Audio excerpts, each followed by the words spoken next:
नमो भगवते तस्मै कृष्णायाद्भुतकर्मणे रूपनाम विविधेन जगत कीर्तियो यतः सच्चिदानन्दरूपाय विश्वोत्पत्त्यादिहेतवे तापत्रय विनाशाय श्रीकृष्णाय वयं नुमः।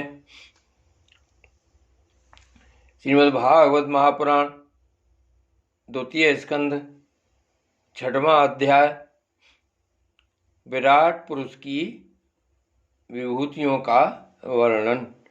ब्रह्मा जी कहते हैं, उन्हीं विराट पुरुष के मुख से वाणी और उसके अधिष्ठात्र देवता अग्नि उत्पन्न हुए हैं।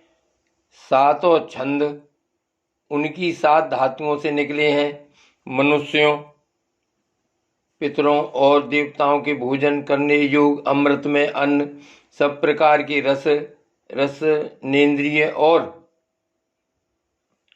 उसके अधिष्ठाता देवता वरुण विराट पुरुष की जिह्वा से उत्पन्न हुए हैं। उनके नासाद छिद्रों से प्राण, अपान, व्यान, उदान और समान ये 5 प्राण और वायु तथा घ्राणेन्द्रिय से अश्विनी कुमार समस्त औषधियां एवं साधारण तथा विशेष गंध उत्पन्न हुए हैं। उनकी नेत्रेंद्रिय रूप और तेज की तथा नेत्र गोलक स्वर्ग और सूर्य की जन्मभूमि है। समस्त दिशाएं और पवित्र करने वाले तीर्थ कानों से तथा आकाश और शब्द श्रोतेंद्रिय से निकले हैं। उनका शरीर संसार की सभी वस्तुओं के सार भाग तथा सौंदर्य का खजाना है। सारे यज्ञ, स्पर्श और वायु उनकी त्वचा से निकले हैं। उनके रोम सभी उद्भिज पदार्थों के जन्म स्थान हैं, अथवा केवल उन्हीं के जिनसे यज्ञ संपन्न होते हैं। उनके केश, दाढ़ी, मूछ और नखों से मेघ, बिजली, शिला एवं लोहा आदि धातुएं तथा भुजाओं से प्राह संसार की रक्षा करने वाले लोकपाल प्रकट हुए हैं। उनका चलना फिरना भुवः स्वः तीनों लोगों का आश्रय है। उनके चरण कमल प्राप्त की रक्षा करते हैं और भयों को भगा देते हैं तथा समस्त कामनाओं की पूर्ति उन्हीं से होती है। विराट पुरुष का लिंग जल, वीर, सृष्टि, मेघ और प्रजापति का आधार है तथा उनकी जननेन्द्रिय मैथुन जनित आनंद का उद्गम है। नारद जी, विराट पुरुष की पायु, इंद्रिय, यम, मित्र और मल त्याग का तथा गुदा द्वार, हिंसा, निरंतृत, मृत्यु और नरक का उत्पत्ति स्थान है। उनकी पीठ से पराजय, अधर्म और अज्ञान, नाड़ियों से नद नदी और हड्डियों से पर्वतों का निर्माण हुआ है। उनके उदर में मूल प्रकृति रस नाम की धातु तथा समुद्र समस्त प्राणी और उनकी मृत्यु समाई हुई है। उनका हृदय ही मन की जन्म भूमि है। नारद, हम, तुम, धर्म, सनकादि, शंकर, विज्ञान और अंतःकरण सब के सब उनके चित्त के आश्रित हैं। कहाँ तक गिनाएं? मैं, तुम, तुम्हारे बड़े भाई सनकादि, शंकर, देवता, दैत्य, मनुष्य, नाग, पक्षी, मृग, रेंगने वाले जंतु, गंधर्व, अप्सराएं, यक्ष, राक्षस, भूत, प्रेत, सर्प, पशु, पितर, सिद्ध, विद्याधर, चारण, वृक्ष और नाना प्रकार के जीव जो आकाश, जल या स्थल में रहते हैं, ग्रह, नक्षत्र, केतु, तारे, पुच्छल तारे, बिजली और बादल, ये सब के सब विराट पुरुष ही हैं। यह संपूर्ण विश्व जो कुछ कभी था, है या होगा, सबको वह घेरे हुए है और उसके अंदर यह विश्व उसके केवल 10 अंगुल के परिमाण में ही स्थित है। जैसे सूर्य अपने मंडल को प्रकाशित करते हुए ही बाहर भी प्रकाश फैलाते हैं, वैसे ही विराट पुरुष परमात्मा भी संपूर्ण विराट विग्रह को प्रकाशित करते हुए ही उसके बाहर भीतर सर्वत्र एक रस प्रकाशित हो रहा है। मुनिवर, जो कुछ मनुष्य की क्रिया और संकल्प से बनता है उससे वह परे है और अमृत एवं अभय पद मोक्ष का स्वामी है। यही कारण है कि कोई भी उसकी महिमा का पार नहीं पा सकता। संपूर्ण लोक भगवान के एक पाद मात्र अंश मात्र हैं तथा उनके अंश मात्र लोकों में समस्त प्राणी निवास करते हैं। भूलोक, भुवरलोक और स्वर्गलोक के ऊपर महरलोक है। उसके भी ऊपर जन, तप और सत्यलोकों में क्रमशः अमृत, क्षेम एवं अभय का नित्य निवास है। जन, तप और सत्य, इन तीनों लोकों में ब्रह्मचारी, वानप्रस्थ एवं सन्यासी निवास करते हैं। दीर्घकालीन ब्रह्मचर्य से रहित गृहस्थ भूलोक, भुवरलोक और स्वर्गलोक के भीतर ही निवास करते हैं। शास्त्रों में दो मार्ग बतलाए गए हैं, एक अविद्या रूप कर्म मार्ग जो सकाम पुरुषों के लिए है और दूसरा उपासना रूप विद्या का मार्ग जो निष्काम उपासकों के लिए है। मनुष्य दोनों में से किसी एक का आश्रय लेकर भोग प्राप्त कराने वाले दक्षिण मार्ग से अथवा मोक्ष प्राप्त कराने वाले उत्तर मार्ग से यात्रा करता है। किंतु पुरुषोत्तम भगवान दोनों के आधारभूत हैं। जैसे सूर्य अपनी किरणों से सबको प्रकाशित करते हुए भी सबसे अलग है, वैसे ही जिन परमात्मा से इस अंड की और पंचभूत एकादश इंद्रिय एवं गुणमय विराट की उत्पत्ति हुई है, वे प्रभु भी इन समस्त वस्तुओं के अंदर और उनके रूप में रहते हुए भी उनसे सर्वथा अतीत हैं। जिस समय इस विराट पुरुष के नाभि कमल से मेरा जन्म हुआ, उस समय इस पुरुष के अंगों के अतिरिक्त मुझे और कोई भी यज्ञ की सामग्री नहीं मिली। तब मैंने उनके अंगों में ही यज्ञ के पशु, यूप, स्तंभ, कुश, यह यज्ञ भूमि और यज्ञ के योग उत्तम काल की कल्पना की।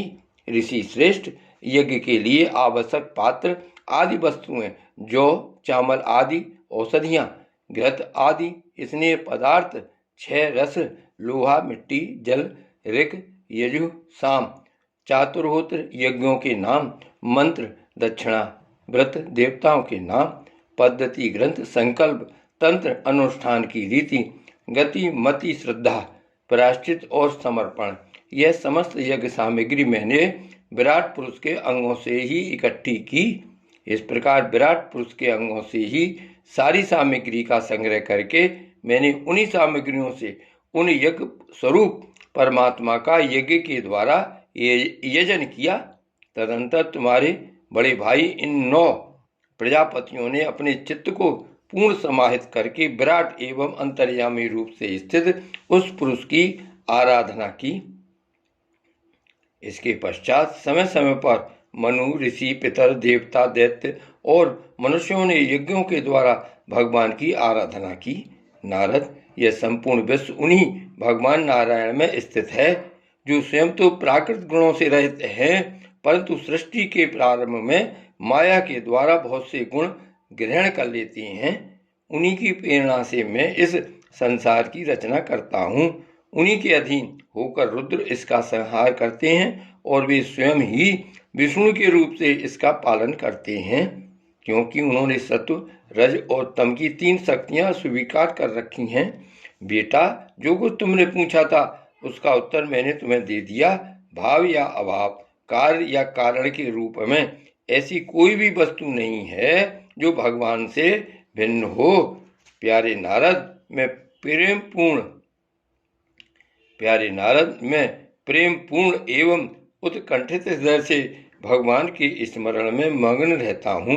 इसी से मेरी वाणी कभी असत्य होती नहीं दिखती, मेरा मन कभी असत्य संकल्प नहीं करता और मेरी इंद्रियां भी कभी मर्यादा का उल्लंघन करके कुमार्ग में नहीं जाती। मैं वेद मूर्ति हूँ, मेरा जीवन तपस्या में है। बड़े बड़े प्रजापति मेरी वंदना करते हैं और मैं उनका स्वामी हूँ। पहले मैंने बड़ी निष्ठा से योग का सर्वांग अनुष्ठान किया था, परंतु मैं अपने मूल कारण परमात्मा के स्वरूप को नहीं जान सका, क्योंकि वे तो एकमात्र भक्ति से ही प्राप्त होते हैं। मैं तो परम मंगल में एवं शरण आए हुए भक्तों को जन्म मृत्यु से छुड़ाने वाले परम कल्याण स्वरूप भगवान के चरणों को ही नमस्कार करता हूँ। उनकी माया की शक्ति अपार है।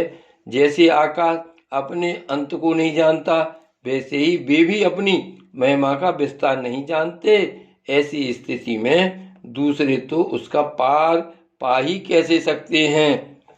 मैं, मेरे पुत्र, तुम लोग और शंकर जी भी उनके सत्य स्वरूप को नहीं जानते, तब दूसरे देवता तो उन्हें जान ही कैसे सकते हैं। हम सब इस प्रकार मोहित हो रहे हैं कि उनकी माया के द्वारा रचे हुए जगत को भी ठीक ठीक नहीं समझ सकते।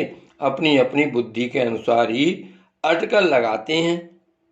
हम लोग केवल जिनके अवतार की लीलाओं का गान ही करते रहते हैं, उनके तत्व को नहीं जानते। उन भगवान के श्री चरणों में मैं नमस्कार करता हूँ। वे अजन्मा एवं पुरुषोत्तम हैं। प्रत्येक कल्प में वे स्वयं अपने आप में अपने आप की ही सृष्टि करते हैं, रक्षा करते हैं और संहार कर लेते हैं। वे माया के लेस से रहित केवल ज्ञान स्वरूप हैं और अंतरात्मा के रूप में एक रस स्थित हैं। वे तीनों काल में सत्य एवं परिपूर्ण हैं, न उनका आदि है न अंत। वे तीनों गुणों से रहित सनातन एवं अद्वितीय हैं। नारद, महात्मा लोग जिस समय अपने अंतःकरण, इंद्रिय और शरीर को शांत कर लेते हैं, उस समय उनका साक्षात्कार करते हैं। परंतु जब असत पुरुषों के द्वारा कुतर्कों का जाल बिछाकर उनको ढक दिया जाता है, तब उनके दर्शन नहीं हो पाते। परमात्मा का पहला अवतार विराट पुरुष है।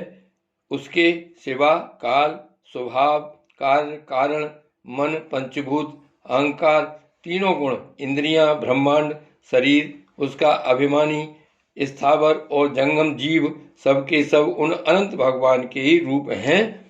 मैं, शंकर, विष्णु, दक्ष आदि ये प्रजापति, तुम और तुम्हारे जैसे अन्य भक्तजन, स्वर्गलोक के रक्षक, पक्षियों के राजा, मनुष्य लोक के राजा, नीचे के लोकों के राजा, गंधर्व, विद्याधर और चारणों के अधिनायक, यक्ष, राक्षस, सांप और नागों के स्वामी, महर्षि, पितृपति, दैत्येंद्र, सिद्धेश्वर, दानवराज और भी प्रेत, पिशाच, भूत, कुसुमांड, जल, जंतु, मृग और पक्षियों के स्वामी एवं संसार में और भी जितनी वस्तुएं ऐश्वर्य, तेज, इंद्रिय बल, मनोबल, शरीर बल या क्षमा से युक्त हैं, अथवा जो भी विशेष सौंदर्य, लज्जा, वैभव तथा विभूति से युक्त है, एवं जितनी भी वस्तुएं अद्भुत वर्ण वाली, रूपवान या अरूप हैं, वे सब के सब परम तत्व में भगवत तत्व रूप